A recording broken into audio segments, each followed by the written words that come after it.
Good morning, students. Welcome to the virtual classrooms. In the last lecture, we were discussing it related to the atomic and ionic radius. Today, in the periodicity, the characteristic that we are going to study, that is related to the ionization energy. Now,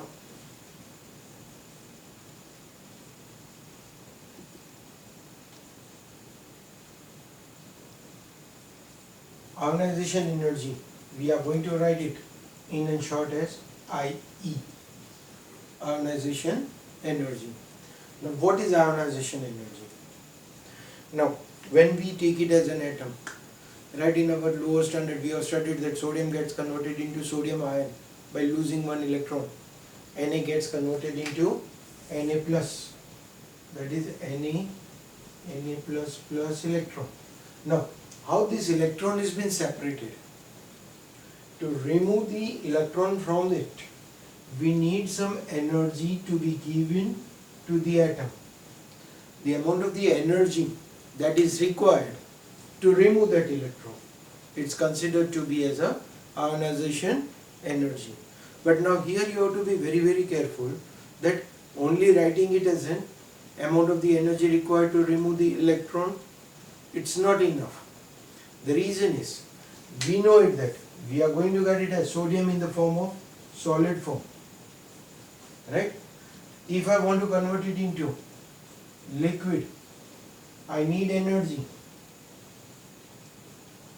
Now sodium liquid, it's converted into gas by giving some amount of the energy.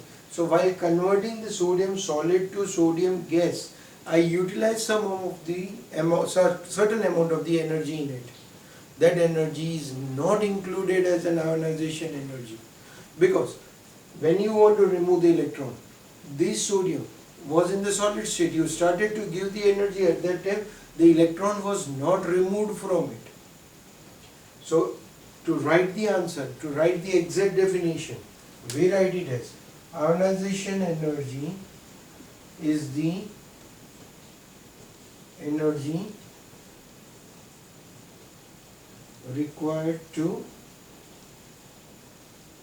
remove an electron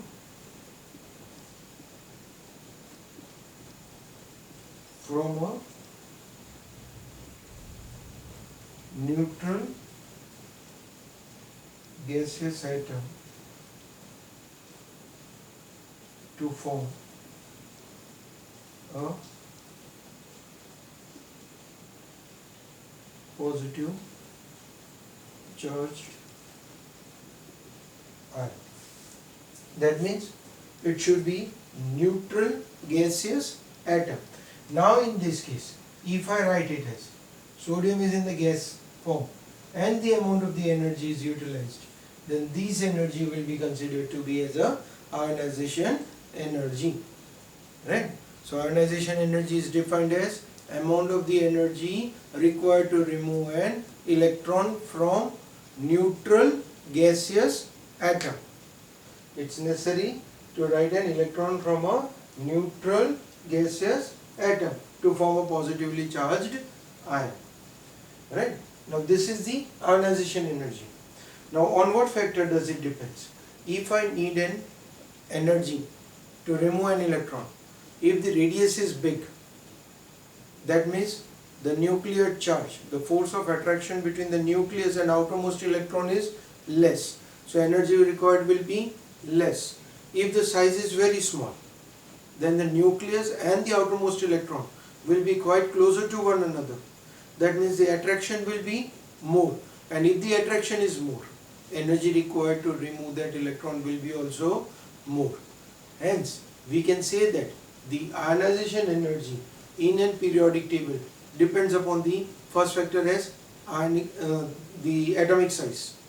Second, effective nuclear charge, that is the force of attraction of the nucleus towards the electron. If the force of attraction towards an electron is more ionization will be required, and that will be more if size is small. So we can say that ionization energy is inversely proportional to the size. If size decreases, ionization energy increases, right? So ionization energy and atomic size are inversely proportional to each other. Now let us think it, that I want to move it from ionization energy for left to right in periodic table. What will happen if I am moving from left to right? That means as per a routine schedule that we are taking an example, we are taking always an example of Na, Mg, Al, Si, P, S, Cl, Ne. Sorry, we will be having it as an argon. Now, what we will be having it? Left to right, atomic size,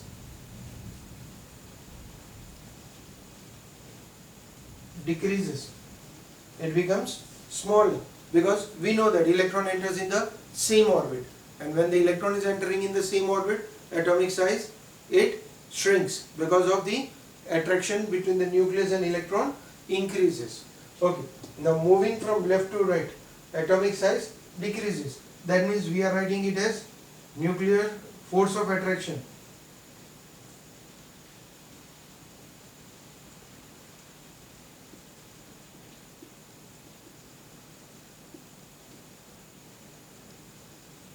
Nuclear force of attraction increases.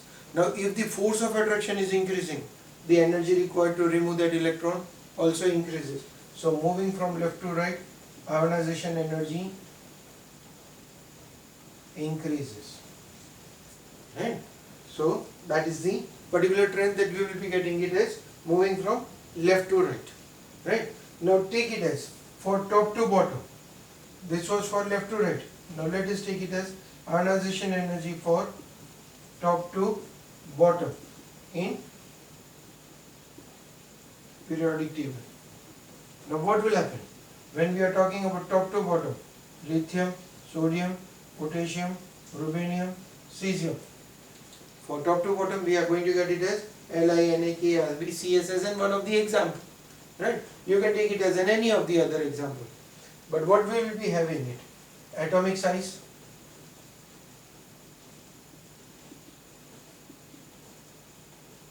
increases because electrons are all entering in the new orbit. We know it here, we write it as 2s1, 3s1, 4s1, 5s1, 6s1. That means the electrons are entering in the new orbitals, and as the electrons are entering in the new orbitals, the atomic size increases. As the atomic size increases, nuclear force of attraction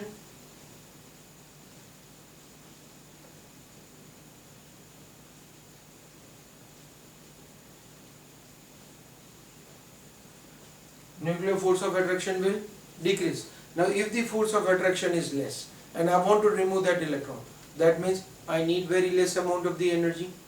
So top to bottom what will happen? Ionization energy decreases. So for any given period, ionization energy left to right increases, whereas for top to bottom decreases. Right? Okay. Now this is a general trend. Now some factors that we want to remember, because they become as like an exceptions that we did it in other trends also. Certain exceptions are there. Similarly, for the ionization energy also, we are going to have it something to know. Now what is it? Like if we are having it as a nitrogen, oxygen, I am having it as an atomic number 7, atomic number 8. That means I will be moving from left to right. What does this general character shows? In common, ionization energy increases. That is, nitrogen should have less ionization energy than oxygen. Right? Nitrogen should have less. But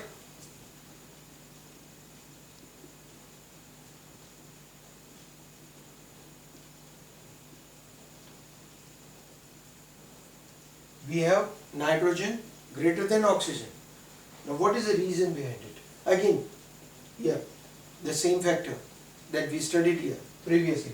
Here we are having it as an 2s2 2p3 2s2 2p4. It's an half filled. Half filled orbitals are highly stable, and when the half filled orbitals are having higher stability, ionization energy also increases. So to remove the electron from it because of half filled stability, nitrogen has higher ionization energy than oxygen, right? Okay, now that is a general factor that we remember. Now within it we know that certain elements are there which are having a tendency to donate 1 electron or 2 electron or more than that, right? As we are having it as in certain elements, particularly an example of aluminum. Ionization energy within an element.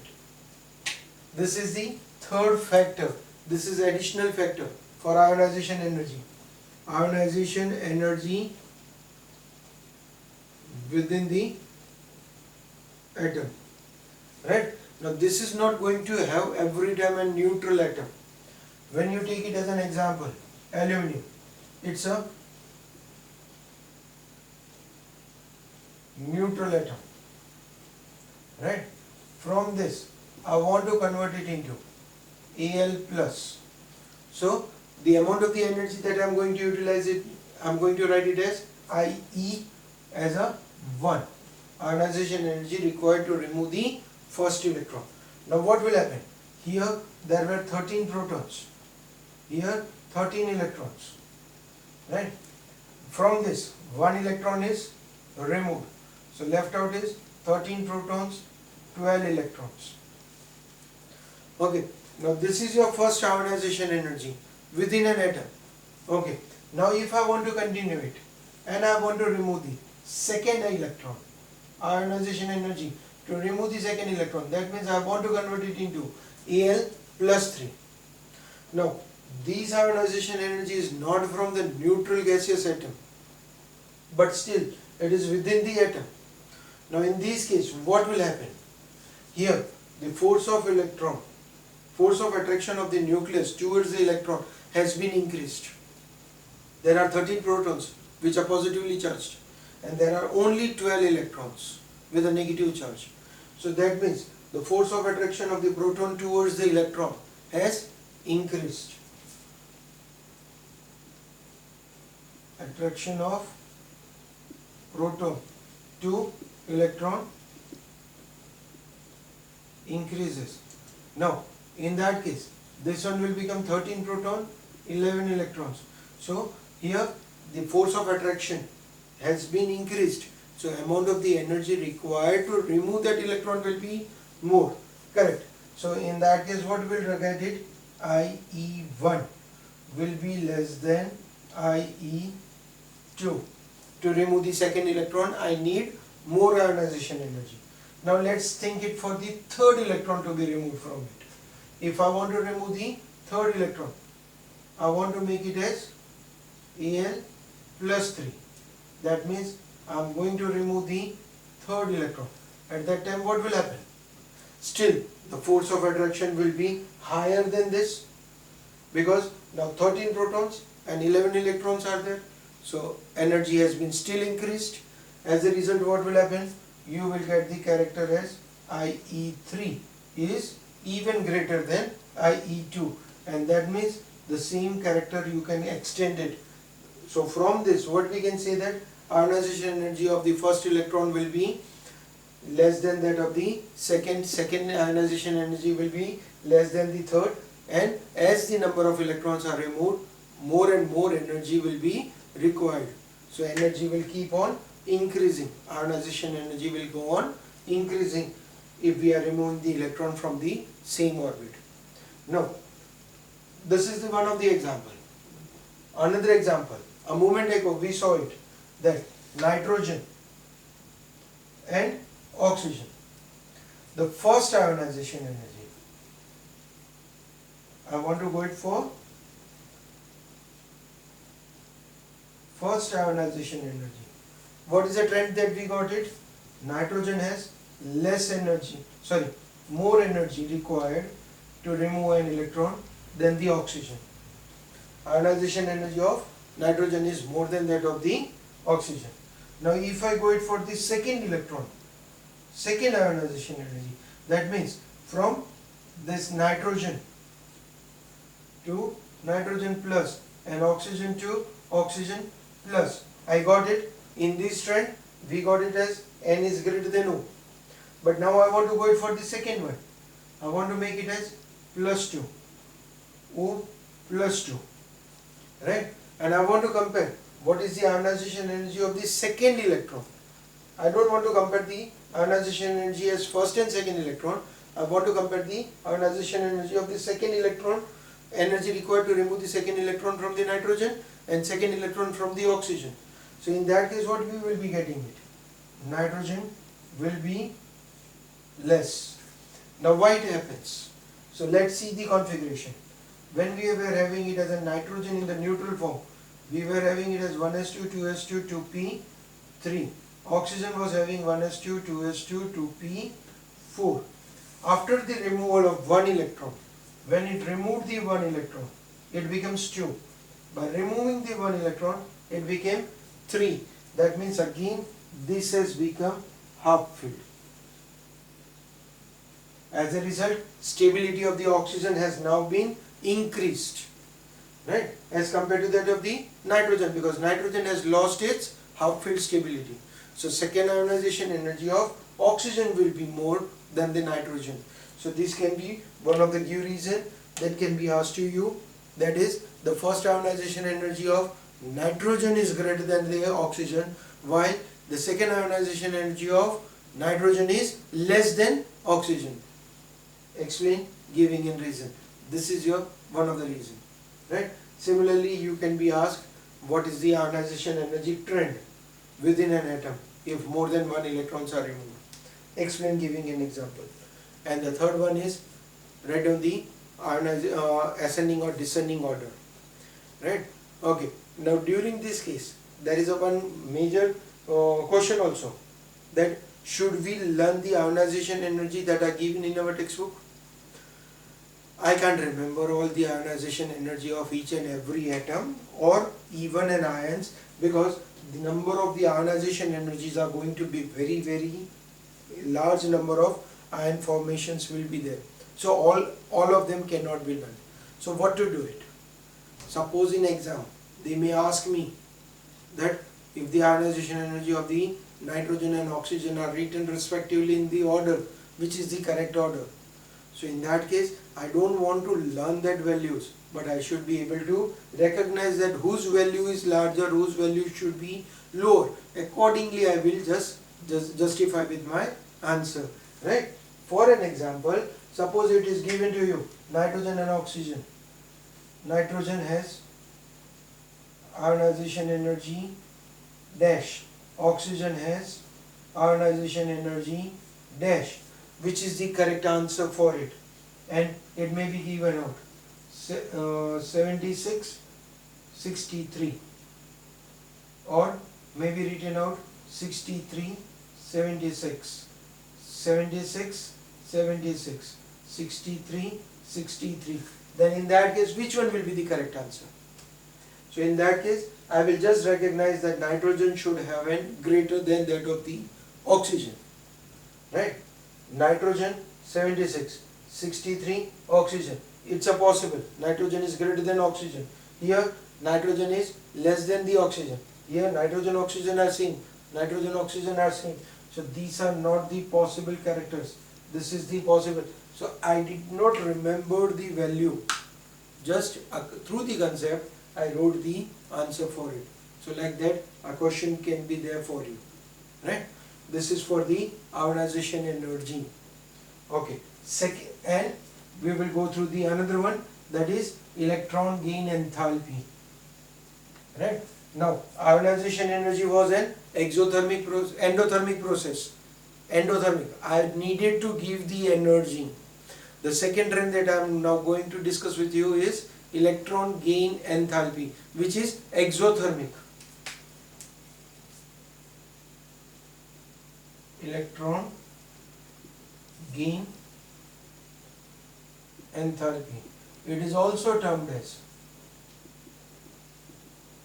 electron affinity. Electron affinity. Electron gain enthalpy is also named as electron affinity. Now what is it? It's written out as amount of energy released by gaining of electron in a neutral gaseous atom. See, in the previous one we wrote it as amount of the energy required to remove an electron. Here what we are writing it? Amount of the energy released by gaining an electron. So those elements which are having a high tendency to gain electron, they will lose more energy. Those which are having a low tendency to gain electron, they will lose energy less. Right? It's a more requirement, more energy has to be given. So if I move from left to right, for left to right tendency to gain electron increases, as we know that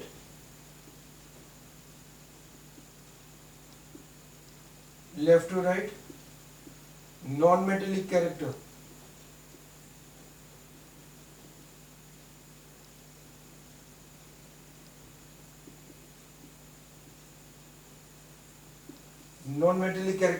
increases. That means the non-metals are having a tendency to gain electrons. Metals are having a tendency to donate electrons. Right? So non-metals are having a more tendency to lose electrons. So they will give out more amount of the energy. Here the equation, if I am writing it, there is an atom, it will gain an electron, it will become a negatively charged, during which it will lose energy. It's going to be an exothermic. Right? Now in many places this energy will be indicated not as a plus energy, they will write it as delta H negative. So that is exothermic. When energy is released out, it's written out as minus charge. So it is written out as electron gain enthalpy is negative. Right? Okay. Now that is for left to right. Non-metallic character increases. So what will happen? Tendency, that is electron gain enthalpy, electron affinity increases. So left to right electron affinity increases. Right? Okay. Let's go it for the top to bottom.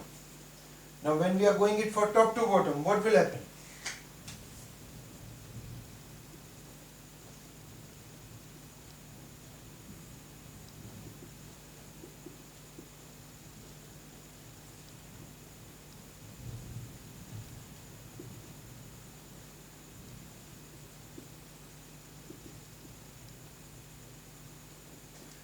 Size increases, metallic character increases, attraction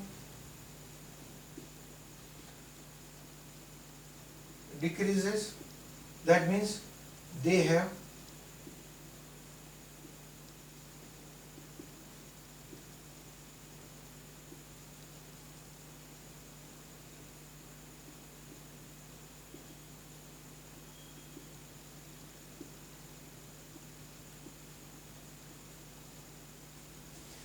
more tendency to donate electron from top to bottom. Now if they are having a more tendency to donate an electron from the top to bottom, what will happen? Top to bottom electron affinity decreases. Good. Top to bottom electron gain enthalpy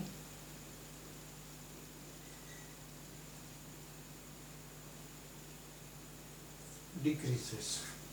Right?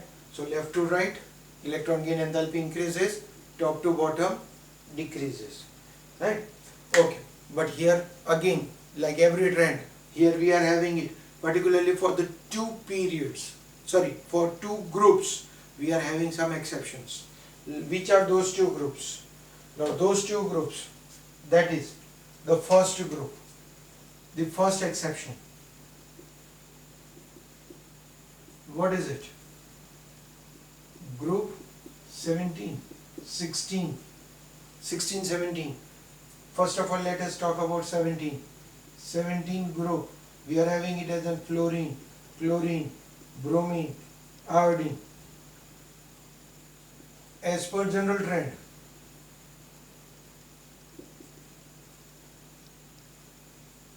electron affinity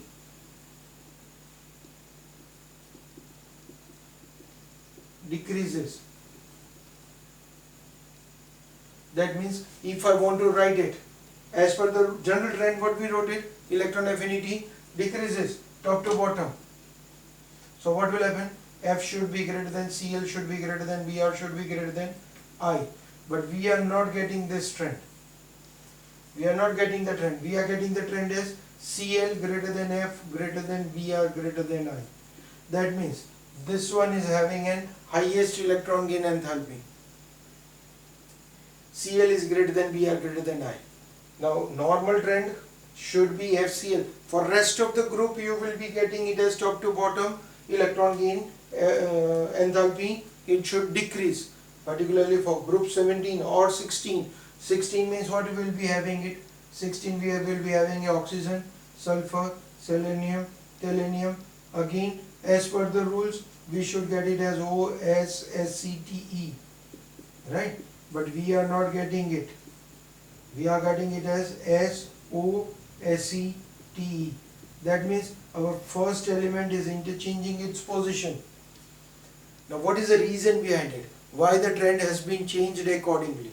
Now for it, the reason is given out as the size of the fluorine is very, very small, right? So electrons are very closer towards the nucleus. At the same time, the outermost electron are also closer to one another.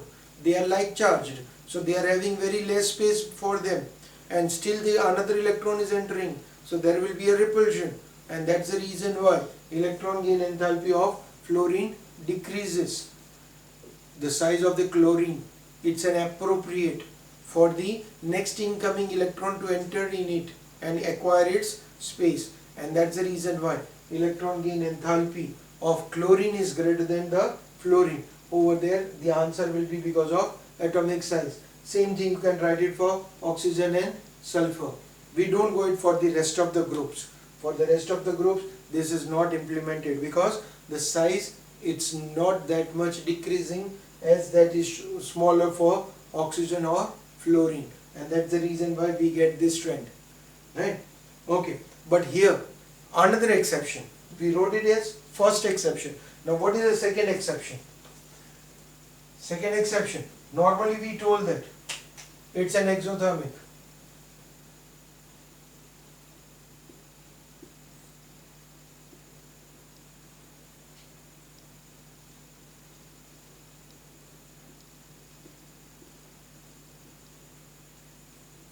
In general, we wrote that energy is released, but when we are talking about it, like beryllium, magnesium, or inert gases, for all of them, beryllium, magnesium, or inert gases, they gain energy to become negatively charged. That means if I want to add the electron, I need the energy to be given to it so that it becomes Be minus. That means over here delta H is positive.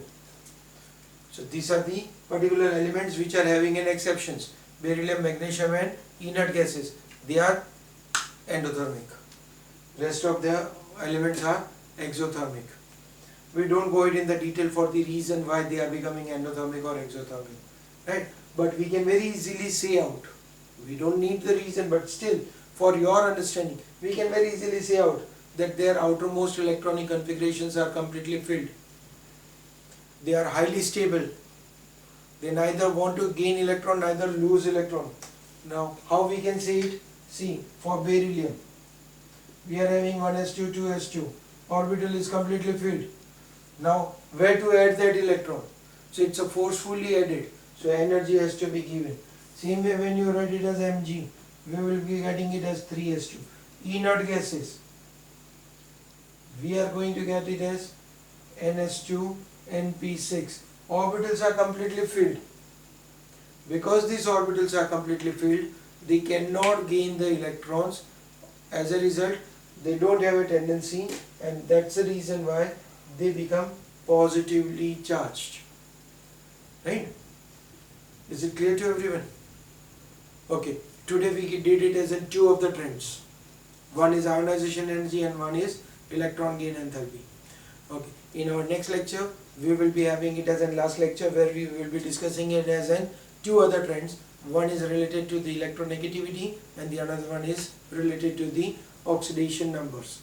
Right? Okay, so that means we will be completing our chapter in the next lecture. Thank you.